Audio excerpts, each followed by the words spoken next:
study, and play come together on a Windows 11 PC. And for a limited time, college students get The best of both worlds. Get the Unreal College Deal. Everything you need to study and play with select Windows 11 PCs. Eligible students get a year of Microsoft 365 Premium and a year of Xbox Game Pass Ultimate with a custom color Xbox wireless controller. Learn more at windows.com/student offer. While supplies last. Ends June 30th. Terms at aka.ms/collegepc. I see you. Avatar: Fire and Ash is now streaming on Disney+. It's the film critics are calling the best Avatar yet. Go, go, go, go! A true epic and completely jaw-dropping. This is the only pure thing in this world. Return to Pandora on Disney+. It will be an adventure for the whole fam. And watch the Oscar-winning phenomenon at home. This is sick! Avatar: Fire and Ash, now streaming on Disney+. Rated PG-13.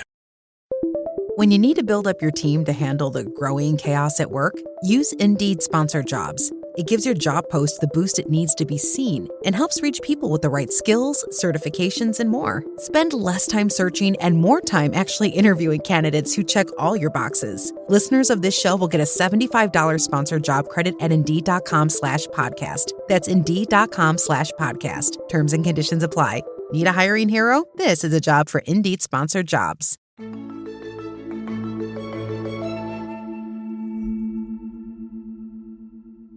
Welcome to Generals of World War II, The Art of Command. We're joined once again by our very special guest, the great Seth Hanson, all the way from Minnesota. Hello, Seth.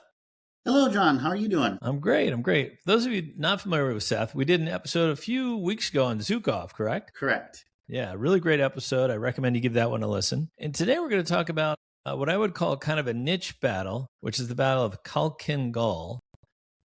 Why is this one? It is one of the more important battles in the Pacific theater, but why is this one not known as well as like a Stalingrad or some of the other ones?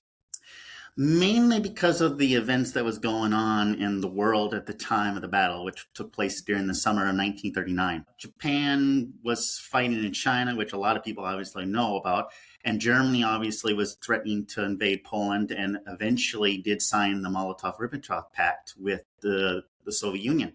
So that gets a whole lot of attention, but this battle usually does not get talked about very much. Yeah. The Battle of Khalkhin Gol was fought from May to September 1939 on the border between Mongolia and Japanese-occupied China near the Khalkhin Gol River. It began as a border dispute, but escalated into a full-scale undeclared war. So I have two questions here. Did Russia always and Japan always intend to go to war with each other? And was there still some simmering hostility from Russia's defeat in the 1905 Russo-Japanese War? Both sides always intended to fight another war at some point. But certainly the Soviets, who obviously took over from the Russian Empire, definitely had simmering revenge that they wanted to get back, because they wanted to get back South Sakhalin, some of the Kuril Islands that they had to give up to Japan, as well as kind of punish the Japanese for beating them, because, they were a European power that not supposed to lose to an Asian power. And Japan always did want to go into Siberia and take the raw materials and oil from the Soviets or Russians, because they needed it before they went south, because they always wanted to create an empire. Yeah, the conflict pitted the Soviet Union and Mongolia against the Empire of Japan and forces from the Chinese captured territory. Did Japan intend to expand deep into Russia or just Mongolia? Like, they weren't going to drive on Moscow. They wanted to take pretty much all of Mongolia for sure, but they didn't want to go up to Moscow. That was more of a German or anyone else in Europe thing. They really just wanted Lake Balakan and parts of Siberia is what they wanted to take. They didn't want to take literally everything, mainly because there's a lot of winter wasteland that isn't really profitable. But they certainly wanted to take the parts of Siberia close to them that did have the raw materials and oil. Yeah, at the heart of the battle was a disagreement over where the border actually laid on a map. Japan claimed one line, Mongolia and the Soviets claimed another. Either side wanted to back down. Can you tell us about the commanders on both sides? Okay, so for the Soviets, the main commander throughout literally majority of the battle is Georgy Zhukov, who obviously people can check out the previous episode that I did on him. But He's the main commander on the Soviet side. The Soviets had a different commander named Georgy Shuritin, who was famous for the previous engagement that the Soviets and Japanese fought in 1938. It was a small border clash they had in 1938. He initially commanded Soviet forces at Khalkhin Gol, but they decided Zhukov would be better, and mainly because Zhukov came in June and said, yep, I can do better. So he takes command. On the Japanese side, there's two main people. There is the commander of the 23rd Division who commanded, obviously, the 23rd, but for the majority of the battle through about middle of July, basically controlled how the battle went. And his name is Michirako Kukabachi. And then for the rest of the battle, as well as overall command, it was of the Kawatang Army, was Kinkabachi Yuda. He was commander of the Kawatang Army. Just a brief history on this army. Basically, when Japan got Port Arthur during the Russo-Japanese War, they created this army to protect Port Arthur and the southern part of Manchuria, because Japan had interest that they won out of the Russo-Japanese War. They proceed, obviously, to use this army to conquer Manchuria in 1931. This army had a tendency to play independently of Tokyo and do a lot of things Tokyo would not really like. This will play crucial in this coming battle because they kept telling Tokyo, oh, we got it. And they obviously will not got this because beat them.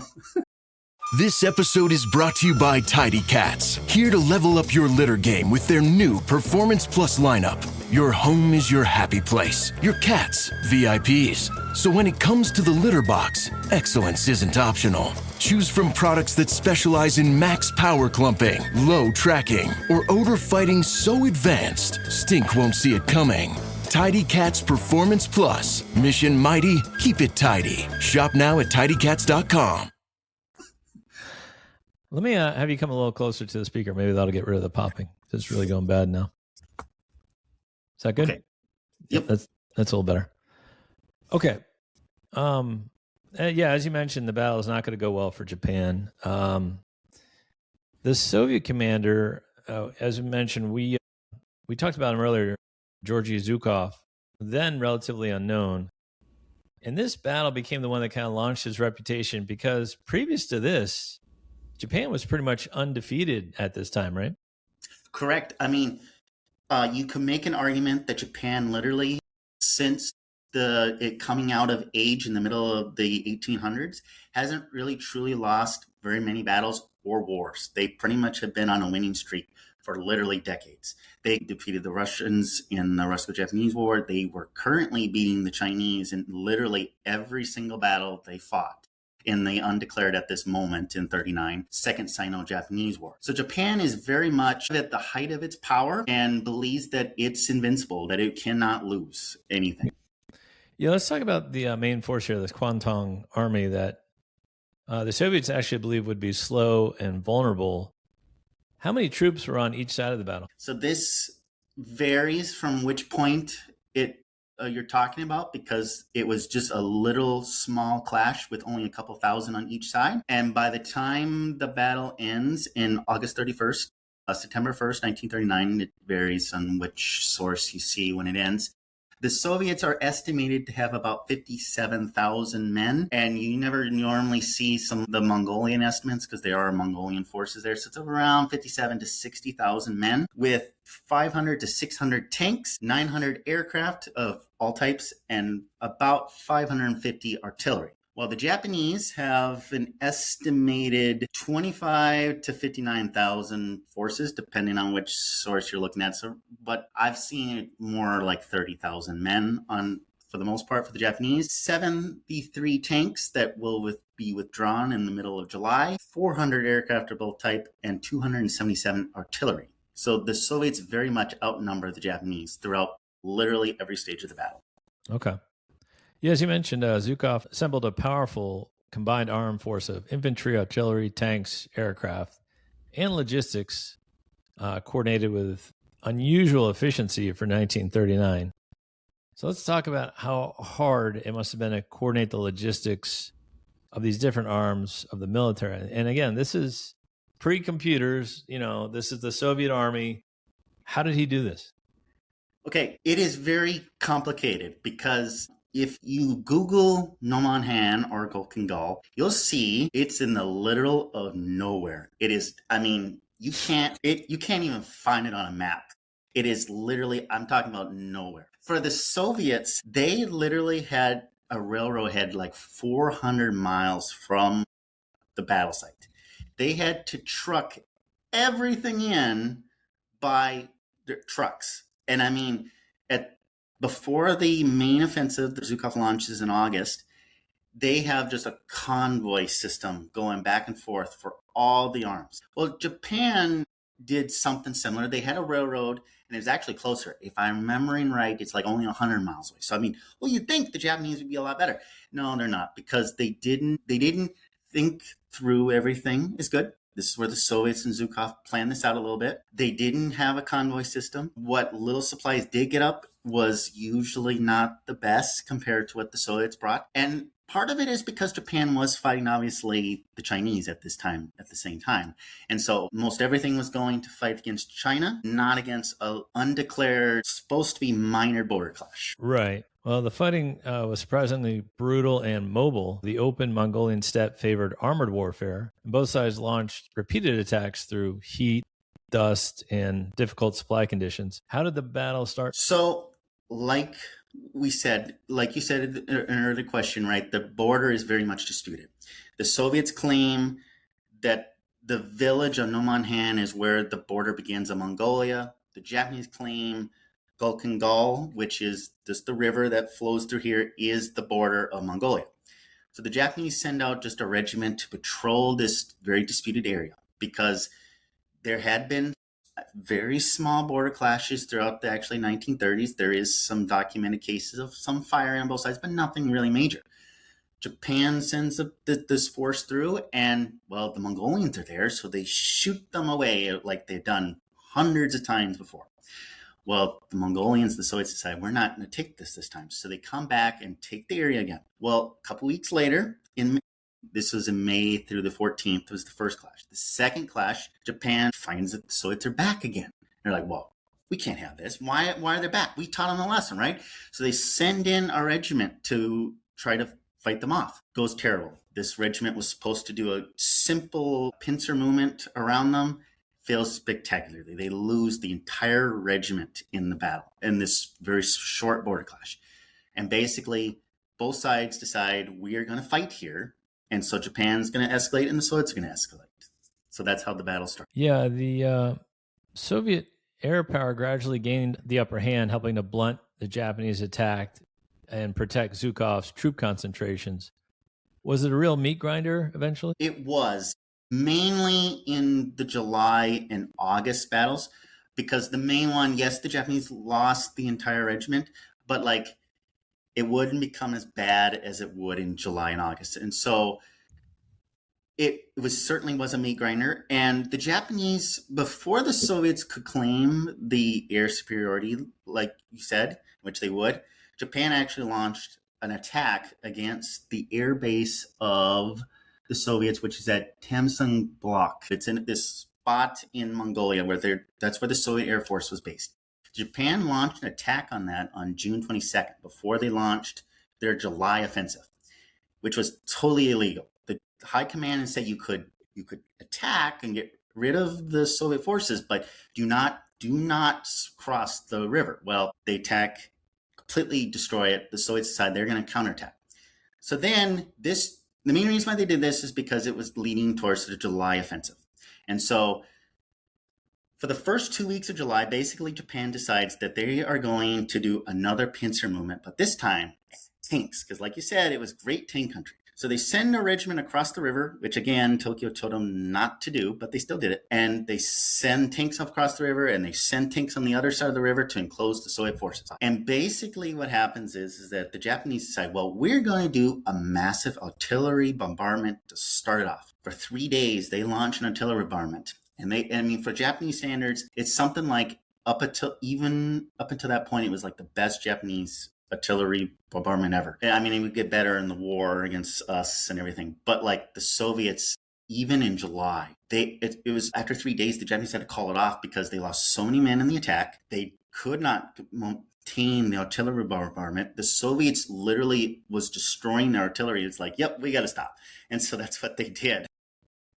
Okay, Zhukov came up with the plan, mainly because it was, like you said, because of the perfect tank country, and he's a cavalry officer, and a lot of tank men like Patton and others that you can think of come from cavalry. This is the perfect plan for tanks, right? To encircle and destroy your enemy. So Zhukov came up with a plan. Stalin did approve it, okay? Because by the time the attack begins, and I'll just a couple little bit backstory on command issues. Georgy Sheridan, who I said earlier, who initially commanded, he was higher ranked than Zhukov at this time. I mean, Zhukov isn't marshal yet. I mean, that's coming later, right? Like we talked about in our episode about him. So like, he's just a little old colonel general at this time in the Soviet Red Army. So he's big rank, but he's not that big rank. But he's only command of what it was at the time called the 57th Special Corps. Well, he initially comes up with this plan. He sends it to Moscow. Well, Stalin approved it, and the Red Army General Staff approves of it. But Sheridan's like, this plan is terrible. It's going to fail. Well, to basically stop this from happening, Zhukov complains, and Moscow/Stalin gave Zhukov overall command and named the 57th Special Corps the Soviet First Armored Group, and basically said, Sheridan, you get control of the rest of the Far East, but Zhukov is command of this, and he will do what he wants, and I approve of his plan. So this was entirely a Zhukov plan for sure, and approved by Stalin. And Stalin wanted the battle to go rightly, which means Soviet victory. Yeah, the maneuver trapped major Japanese formations in a classic encirclement, cutting them off from reinforcement and escape. So this must have been pretty awful for Japanese soldiers, right? You're trapped. This is like a Falaise pocket type of thing. Like what will become prominent in the Pacific War, right? Where the Japanese do not surrender and they do not retreat, right? Because of the samurai spirit that the Japanese military in World War II had, very much prominent in this battle. They do not want to surrender. They pretty much fight to the last man. They do not want to retreat because obviously they don't retreat, right? And so, like you said earlier with the dust and the heat, I mean, this is basically in a lot of ways you can think of it as it is the steppes, right? But it's kind of a desert too. It's very close to the Mongolian desert. It gets hot during the day. And so the Japanese get cut off, right? They don't have the food or the water to come and relieve themselves, right? So it is a terrible battle. I mean, and the Japanese fight, like I just said, to the last man. I mean, there was hardly any, the only captured was wounded men and those were seriously wounded. They had really no choice but to give up. The Japanese claimed after the battle, they only lost 20,000 men. The Soviets claimed initially, right after the battle, 22,000. But then to gloat, they claimed they actually lost 50,000 men. Realistically, the Japanese probably lost between 20 to 30,000 men, somewhere in there. Soviet losses are claimed between 26 to 28,000. You probably could argue, like in World War II, the Soviets are downflating their casualty list because they don't want to admit that they're losing that many men. So it's probably higher. My guess would be it's somewhere probably around 30,000. Okay. The result changed Japanese strategy after Khalkhin Gol. Tokyo increasingly abandoned the idea of attacking Russia and Siberia and instead turned south towards Southeast Asia and the Pacific. So what are the implications of this? Are the Russians able to move troops away from this front to help take on the German advance? Japan decides they never want to go up against the Soviets again.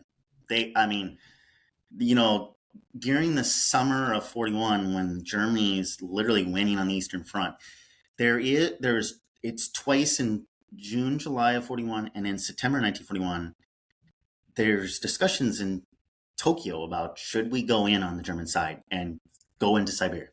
Well, this battle, they're like, no, we do not want to go in there. And so that's basically, this helps them convince to go south.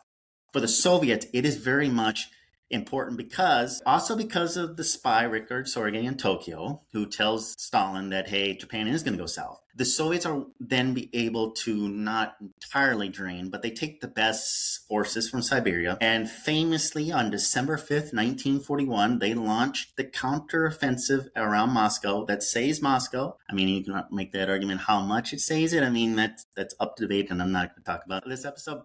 The point is the story goes, is the Siberian divisions pushed the Germans back, saving Moscow. This battle literally gave the Soviets the advantage that Japan did not want to fight them. The strategic shift mattered enormously for World War II. Japan's southern focus helped set the path for the attack on Pearl Harbor in the Philippines, while the Soviet Union benefited from not having to fight a major two-front war in Asia during Germany's invasion. So what is the legacy of Khalkhin Gol? Well, like we just said, I mean, it's important because Japan decides they do not want to fight the Soviets.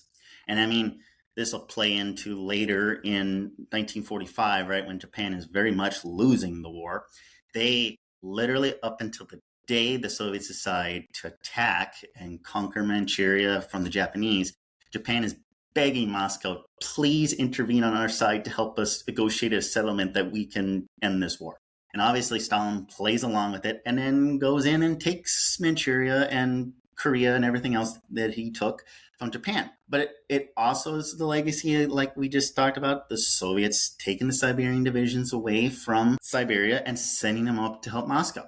But one other legacy I would say too is that it helps Zhukov. The reality is that Zhukov won his name, right? I mean, if Zhukov didn't win this battle, there would have been some other Soviet commander that would have been one who, and I mean, there's a couple others I can think off the top of my head, like Kolanov or Chuikov or whoever, right? That could have been that Zhukov. But if Zhukov doesn't win this battle, we don't know about him. Well, yeah, and you have to credit Zhukov. I mean, like we mentioned at the top, this is an army that hadn't lost in decades.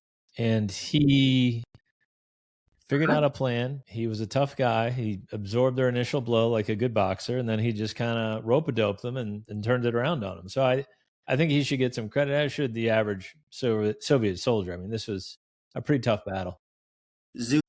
Meet the new iSIMS, the single talent acquisition platform that's fully future-ready. It works wherever and however you hire, with insights no one else offers. One solution that fits seamlessly into your existing tech stack, which is why IT and HR leaders trust it. With the best of enterprise-grade software and AI, iSIMS helps you identify and secure the right talent faster. iSIMS, powering exceptional hiring. Learn more at isims.com. Zhukov, like you said, I mean, he went with the punches and then knocked his big punch too. I mean, I didn't list off, but like one definitely probably the best book I got, which is called Nomonhan 1939 by Stuart D. Goldman. This is the most recent and best book about both sides in the battle, so it doesn't just cover like just the Japanese or just the Soviets. And basically, like the one, like, I don't know if I would agree with this, but like the famous Battle of Cannae that Rome fought, he termed it as it was Zhukov's Cannae. I don't know if I would entirely go with that because there's more famous battles Zhukov did in World War II that are way bigger. Kind of like Flags of Our Fathers movie, like it shows both sides of the battle at Iwo Jima. Yes, it does very well at covering, and I would highly recommend anyone to get it because it covers Zhukov. It covers, I'm not going to say the Japanese names again, but both of their commanders, as well as Tokyo, what the emperor was thinking, just the common terribleness of the Japanese soldier that was surrounded and did not want to surrender and did not want to retreat. The Japanese literally didn't have, I mean, they had manpower, but like most of their industry, it's not as good as like the Soviets or the Germans. I mean, the Germans had a better industry than Japan did for sure. And I mean, and that's part of the reason why they went into Manchuria. I mean, I'm getting off a little track here, but basically Manchuria was the Japanese equivalent of the Rhine for Japan. And so they defended it like crazy in 45 and failed, but they did not have, and that's why they had to go conquer China and Southeast Asia and everything, right? To get all that resources in industry. And Japan lacked all of those resources. And that hurt them in this battle because, I really didn't talk much about it, but like their tank forces were not, their tanks were terrible compared to what the Soviets. My friend Seth Hanson passionate historian like I am of World War II, and we thank him for his time today. Well, thank you for having me, John. This was fun.